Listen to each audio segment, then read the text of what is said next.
So I want to talk a little bit about Leo Tolstoy's "What Is Art," which came out in 1897. And he talked.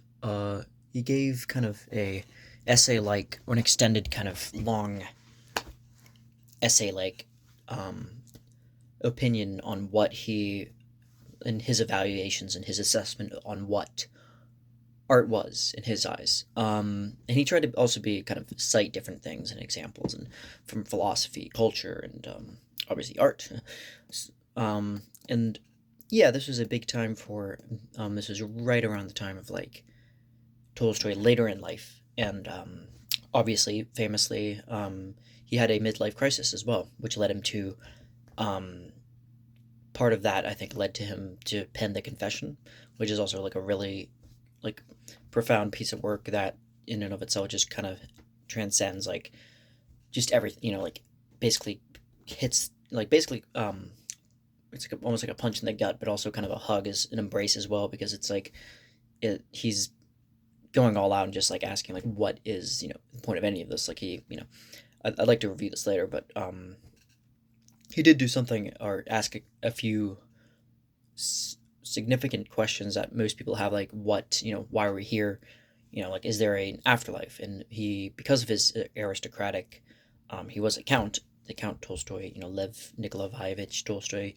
The family, the patronymic, I guess the Russian families get kind of strange there because they have these, the patronyms are like behind, and then the females always have that, and then they have like, so they might be like Stepanovich or something, or Duvushikin or something like that. So, but yeah, the Tolstoy, was able to afford and had the wherewithal to actually ask these questions, like of the greatest, the scientists of the era, and like asking them like what were their takes on like life after death, and they're like they couldn't. They said that they literally could not know. So he was operating off of faith, and he had to take this leap of faith too, and he was, he just kept, and he fell into a deep depression too because he felt, he was like had been through all that. He had wanted to be a great author, and he was celebrated. And he was for, obviously War and Peace Remains, the both volumes, as one of the, is instantiated into the classic annals of history and literature, in yeah the culture at large, and it's just that in Anna Karenina too, and they both wrestle with big questions too of like the love affairs of of a simple Russian family, and the very minute kind of things and their happenings, and little incidental things that happen. Yet it's painted against the backdrop of Russia too, with like this huge war, like the War of 1812. I believe like Napoleonic Wars. Um, so, but with what is art, Tolstoy moves more towards this like simple questions at first, where some of it has to do with um, there's like he does express his radical Christian views. He has another work called "The Kingdom of God is Within You," which is obviously taken from the Gospel. Like Jesus says this, to his disciples, and says, and to, I guess anybody's listening, um, the kingdom of God is within you. It's not something that's to be valued. It's like the seeds, or like that's why there's a lot of imagery in the Proverbs about seeds. Um, in the potentiality within those seeds to grow and to do good works. And but yeah, with his conception of that, he comes from this, he has like a pretty radical kind of anarchic Christian, which isn't quite, which I might have made it sound like a little bit more extreme than it is. It's not like he was going out and like being extremist, like going on the on in today's world, fundamentalist kind of Baptist preachers going out in the streets and calling people out for their sins. No, his kind of, that was his was like more of a rejection of worldly possessions, and he read a lot of Schopenhauer, I'm told, when he was late in life, and that part of that influenced his idea of like asceticism, like a monkly kind of asceticism, to the point where he sometimes he'd find himself like not taking care of himself as much as he would, and he attend, and this is surprising for Tolstoy, especially well into his life, that he would have given up, to self care, because he had actually reached like a peak physical perfection at a certain age, and he was like very fit, and he was like something of a gymnast, and yeah, he renounced all that. Like he gave up his property, and then he had a little farm, um, like a little commune type of peasant communes, and all that was not in the kind of way that Dostoevsky kind of was skeptical of in his Notes of Underground, but in response to Chernyshevsky, I think Nikolai Chernyshevsky, and what is to be done. And there's all these people that go off in a peasant commune, and they're just like very happy, and they just renounce everything, and but it's not like that, or that's more of a kind of like, I'm not sure what that is. It's like a kind of communism that is like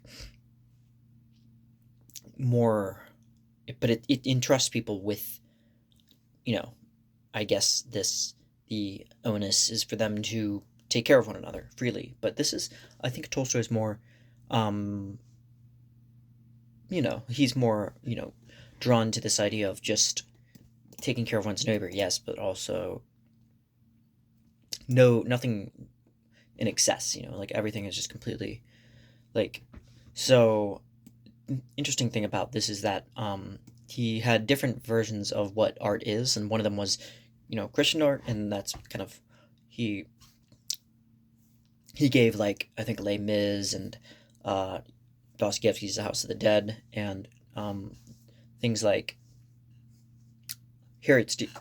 I was actually kind of surprised about this, but Harriet Beecher Stowe's Uncle Tom's Cabin. All of these with kind of an underlying kind of cosmic higher message to them, which is like art is meant to actually concede or translate and relay like this higher, choose this chair, higher message to the masses, and it's not meant to skip out, or to like neglect that. It's like it's supposed to have some point. Uh, in this sense, I don't think it's art for art's sake. I don't think it's like Oscar Wilde, or kind of the decadence, kind of all kind of, this is around the decadence period, and he was um, not entirely dismissive, but I think he was just kind of suspicious of its merits, because so much of the decadence movement, is rightly named because of its excessive boundary passing. It's like you look up decadence in the pictures associated, or young kind of um, not boardroom drawing, not drawing room kind of. This is a little bit too late for that, but but young women or young men kind of just like laying flat out, just like completely flat out on their chair, which is like apt enough description. I think you can gain of just like the attitude of decadence, and Tolstoy was kind of just old enough, or he lived just long enough to kind of see this, and Nietzsche didn't like this too. Like he thought decadence was like nihilistic, and they were proudly so. Like a lot of the time, Oscar Wilde proudly, even Andre Gide, um, met with Oscar Wilde in Paris, because Gide was French, and they both, like Paris was like a great breeding ground of all these people, like Mirbeau, Octave Mirbeau, I think, all these different poets and artists, and which they have great works. Some of them influenced later people like Kafka, or maybe Voltaire, I think.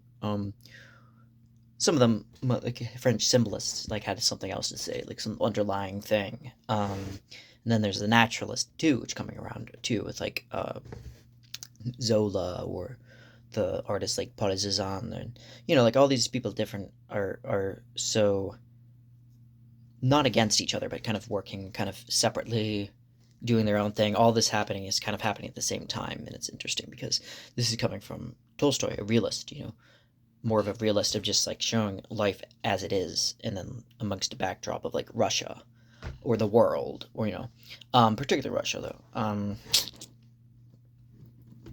So, but yeah, he thought, I guess, that decadence didn't really serve this higher purpose. There was nothing else being said. It was just like, yes, let's just make this as silly or as opulent as possible, proudly opulent. Like with going back to Oscar Wilde, he was a lot of his characters are just like very flamboyant and just obviously not because based off his real personality, but yeah, a lot of them are just very grandiose and just like very proudly like just ostentatious and showy, um, vibrant, colorful themes, and everything is just like very tongue in cheek and like just like think about the um, Ernest, the answer being Ernest. Darn it, what was the name?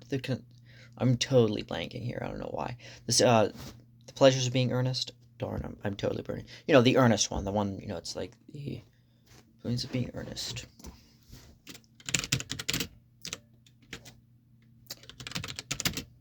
The importance of being earnest. Yeah. Which is obviously a double entendre, like a double pun. There's lots of puns and it's very witty.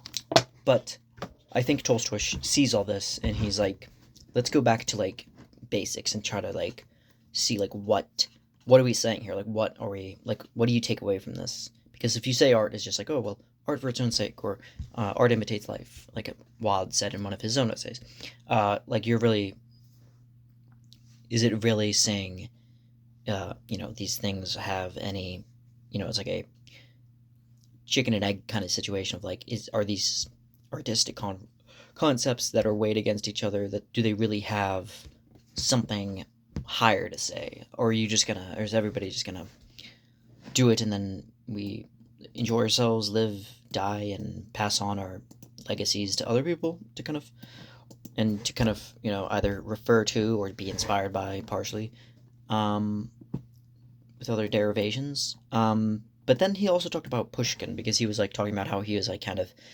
um, surprised that when he saw this statue of Pushkin, who's like obviously a great celebrated poet slash novelist, prose master, and all around just like like dandified Russian character, just a really big, larger than life kind of guy. And he was surprised to like after, I think Tolstoy when he was a younger man, when he looked up who Pushkin was and he read his stuff or biographies about him, and he was surprised to find that he was actually, um, Pushkin ended up to be in his eyes like this, a gambler and a man, like a kind of well off dandy who was born into wealth with serfs, plenty of serfs, and just like in a really cozy kind of society of just kind of a lot of arrogance and a lot, he was a big, and he was like wrestled with that too, and he obviously had a spiritual side of that wrestled with him. I mean, if you just read Pushkin's The Prophet, which Dostoevsky actually recited live, you'll find that he had a deeper side, that was beyond the kind of the dueling, guy that was like combative, but he was like trying to figure out this idea of like how could somebody write something so good, so able to write something so profound, yet also have all these weird tendencies. And yeah, one more thing I think he talked about was like obscurity and accessibility, because there's like so many things that are like meant to be in art where there's like references and there's kind of pointing toward things that only a few select people might know about. But then he's talking about there's also, I think he called it the charm of obscurity. And then there's people like, um, how much of this is supposed to be like, is supposed to be read as, like, or is it supposed to be like accessible, um, because like some of Tolstoy's novels like are like that. There's like one part of it that's very kind of not opaque, but just kind of um, hard to kind of reach. They have like French phrases and they have dialects and different things and different um, interconnected, and they all have meaning to it. But then some of his works have like Walk in the Light While There Is Light, I believe. Different short stories and that he wrote throughout his lifetime are very easy to read. They're just kind of like written so a child could, you could read them aloud to a child and they'd understand. Martin the Cobbler comes to mind. I remember watching the Will Vinton version of that and kind of eerily creeped out because it was like a 70s cassette tape, or maybe 80s, because it came out in the 70s, late 70s, I think. And it was Will Vinton, I think. I might have said that. Who also did the Mark Twain, The Adventures of Mark Twain, with the mysterious stranger part being probably the most kind of infamous, maybe, of that. But yeah, he has an interesting kind of claymation style, Will Vinton, and he used that to bring Tolstoy's to life, and that was like both eerie but also kind of strange, almost like grotesquely beautiful. In that, there's the message of like God is within all these different people that he helped out that he didn't know he was helping out at the time. So yeah, that is probably all I have for today on Tolstoy's What is Art, and thanks for watching.